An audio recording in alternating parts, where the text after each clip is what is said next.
Howard Dean. That was not Dated references to start. They go, Ring Rust Radio with Get Vocal, baby. That's what we do. We hang out on Get Vocal on Monday nights at the Raw. We have a good time because I did not have a good time watching Raw.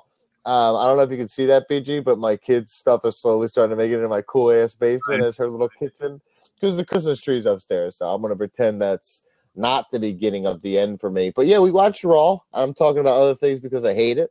I don't want to see its face anymore. Got to watch the Eagles, thank God, as we were just dominating. Cowboys fans just out there crying. I'm not naming names, Dante, but they're out there crying. But, BG, we got some things to talk about.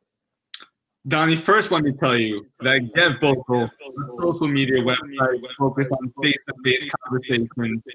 At this point, I would have more fun staring at your face than watching Raw. Because at least I could just make fun of you all day. And, like, watching Raw, like, you feel bad about making fun of it. That's how bad this fucking product is. No.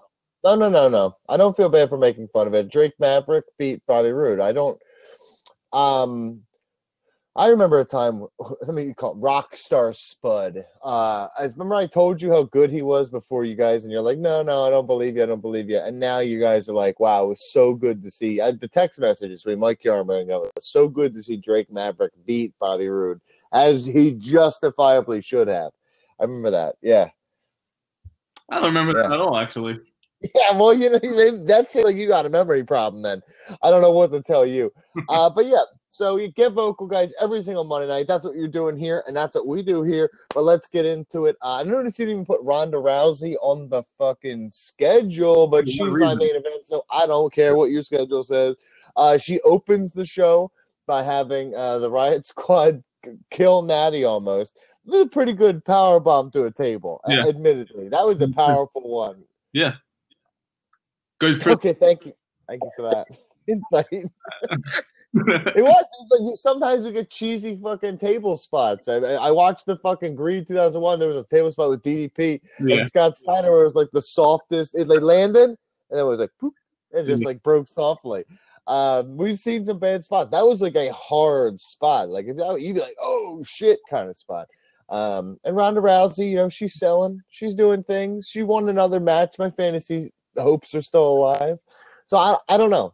I don't know what to think of this. It just seems like we're treading water. I said it to our buddy Eric Ball. We said, hey man, I think it's going to be Ronda Rousey next week gets her ass whooped.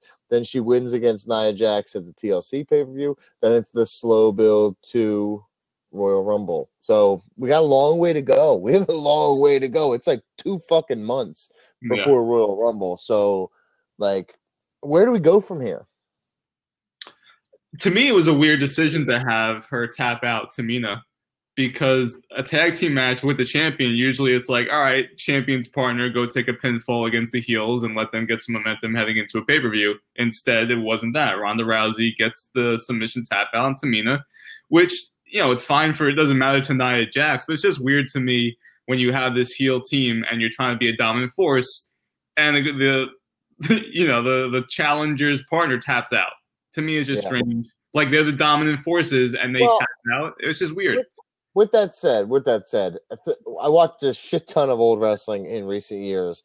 Yeah. It is a common trope that I saw in old wrestling where it's like you're getting close to getting your hands on that person, so you're making all the people around them tap out. Even Stone Cold would do shit like that. So sure. I think that I don't even mind that, because I want Ronda Rousey to appear as this like unstoppable arm breaker, and she should win with submission victories all the time. I think that you capitalize on what we know her for. So even like when she just wins a match against anybody, it should be armbar. Right. I don't give a fuck if it's Tamina or not.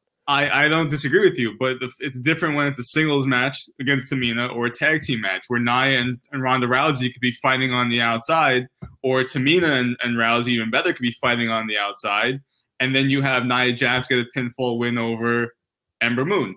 I called Stephanie and I said, Steph, hey, my fantasy team is not doing the best. Yeah, well, mine, it was doing better, and now it's not. Well, do you know what the updated standings are? How am I? I think I'm catching up. I think I'm catching up to you. Well, I lost 5 points, yeah. Yeah, exactly. I'm the best in the world. I'll just have Mike make up some fucking rules that don't make sense to anybody. Week, man. That's what he does in the fantasy standings. That's why he's still in it right now. Let's talk about Dean Ambrose versus Seth Rollins. Dean Ambrose comes out with his gas mask on, and he's like got the Bane jacket. If Bane shopped at like the Goodwill shop, it looked like shag carpeting. I mean, I will admit, most fashion forward person you will ever meet, but it just was a little bit of a faux pas for me. For you. For me. I wouldn't have, not after Labor Day. Not after Labor Day. Gotcha. Okay. That's good to know.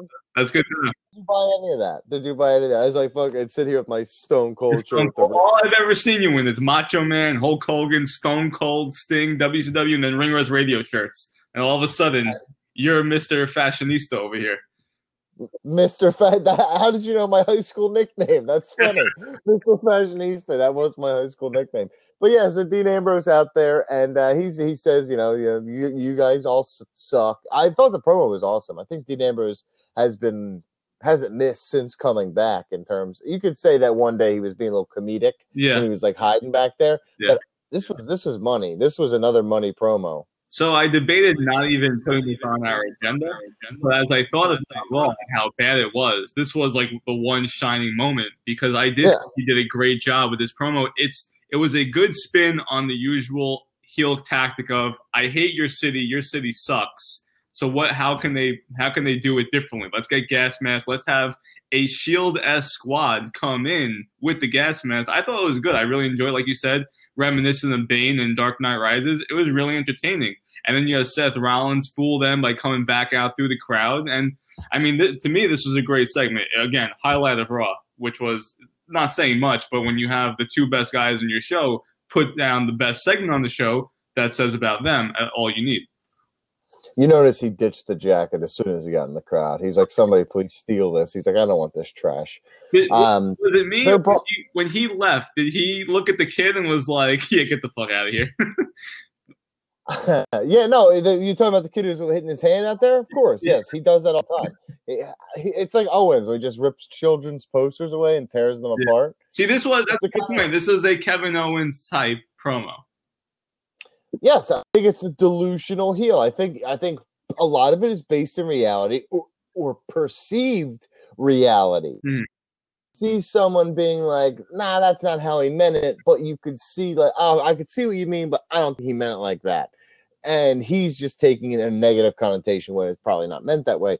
Like when they called him crazy and he's like, oh, well, you call me crazy. So I like all that. I really do like what they're doing with Dean Ambrose because at the very least, it gives him a platform to be the Dean Ambrose we know and love. So at the very least, I get some good promos on Raw every week because honestly, Raw has been the last 2 weeks of Raw have been absolutely a fucking abysmal. Sure. And thank you to True Country Rock Music or whatever the name of that show is because it has cut down the time every week. It's 11 o'clock on the dot.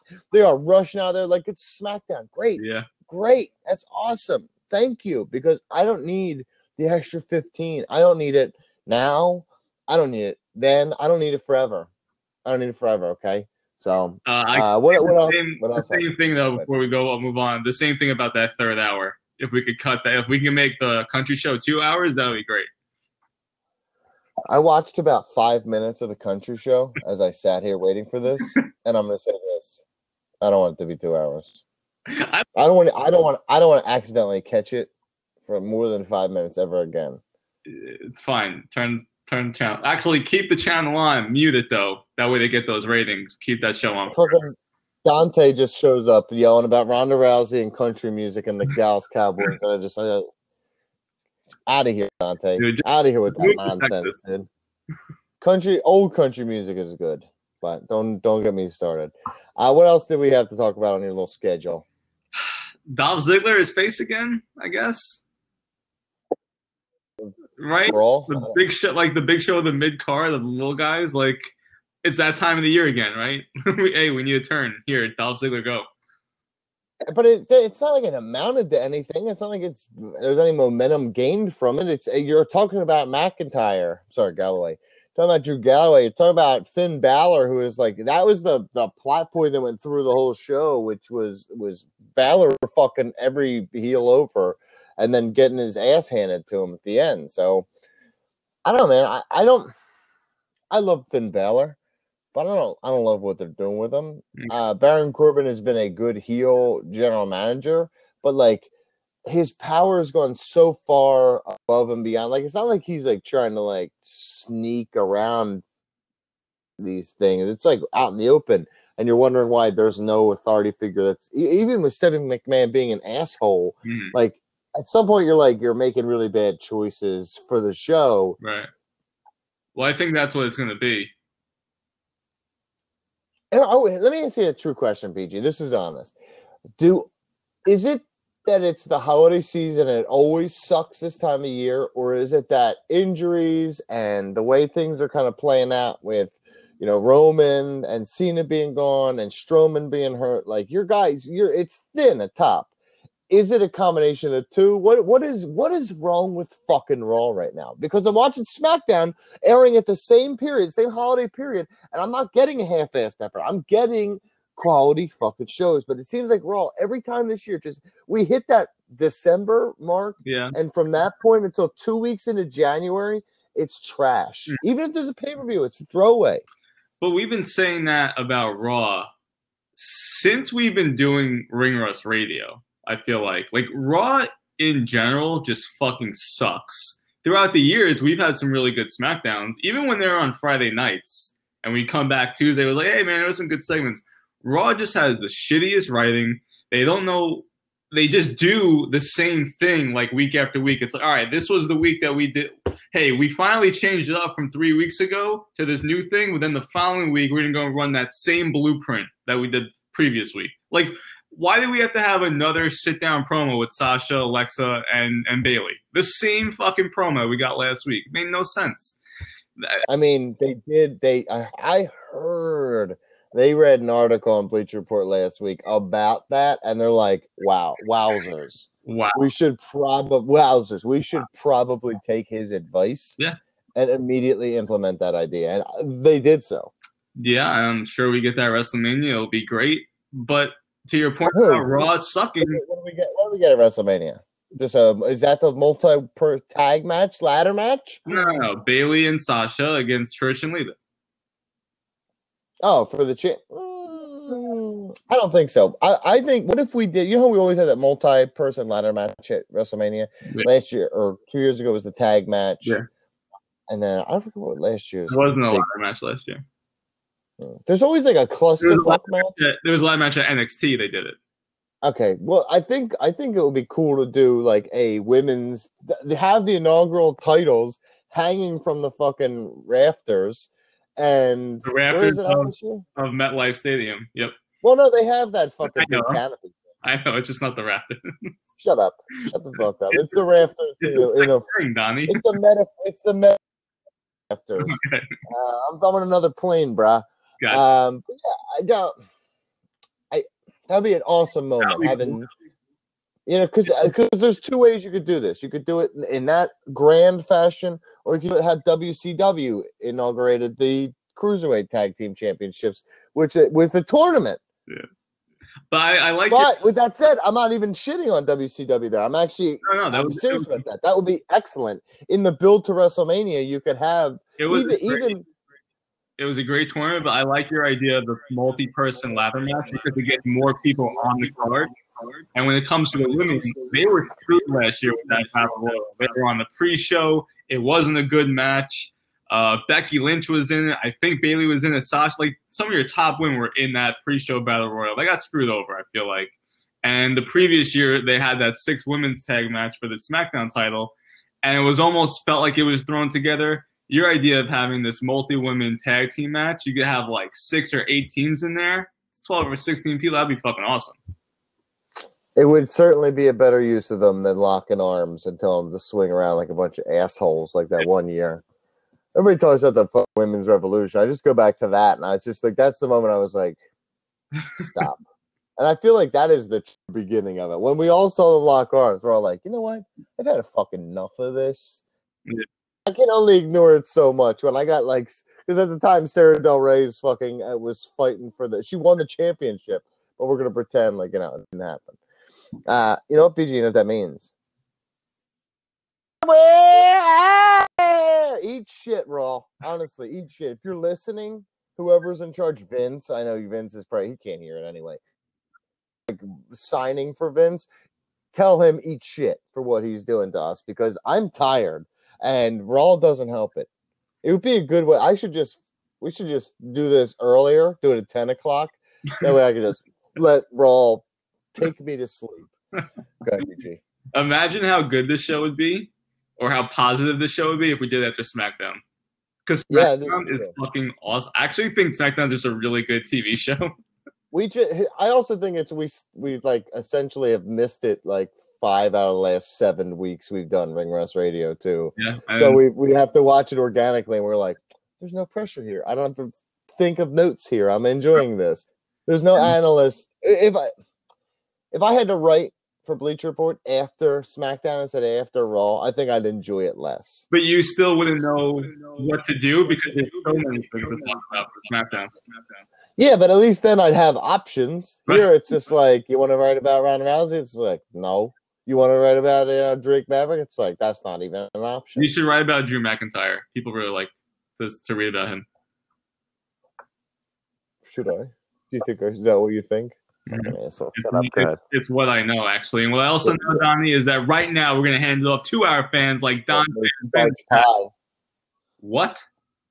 I said you also know Starch Pie. Attention Horrors, guys. The new episode dropped tonight of Attention Horrors. Our first part of Aleister Crowley. BG goes in depth with his knowledge of Starch Pies. It's disgusting. Also, you did. Did you or did you not show your talents? I don't even remember recording this thing, to be honest. But Donnie, we're going to go into your disgusting basement right now. And we're going to hand off this episode to our listeners. They're going to join us for the post show. And, of course, join us every Monday on Get Vocal, 11:15 p.m. Eastern after Raw to discuss just the bad all the time from Monday Night Raw. Get Vocal every Monday. And then join us, Ring Rust Radio, on Tuesday or usually Wednesday nights. This week it will be Tuesday night. This is a great, great panorama of your basement. I don't know what to do when the power cord fucking runs up though. I'm fucking running on empty here, dude. I don't know what to do. I'm going underneath it actually. Literally underneath it. See? That's my whole basement. Hey. I'm tucked underneath it because I'm stuck. There we go. I'm all fucked up here. But yeah, that's my basement. But all right, guys, Get Vocal. Seriously, thank you so much for watching. We absolutely love doing this, you guys. Have a little fun. We make Monday Night a little bit more enjoyable because Raw sucks for that. But God bless Michael. We'll see you back here next Monday night. Hopefully it's better. Nope. Probably won't be. Yeah, probably won't be. Sorry in advance for not being good.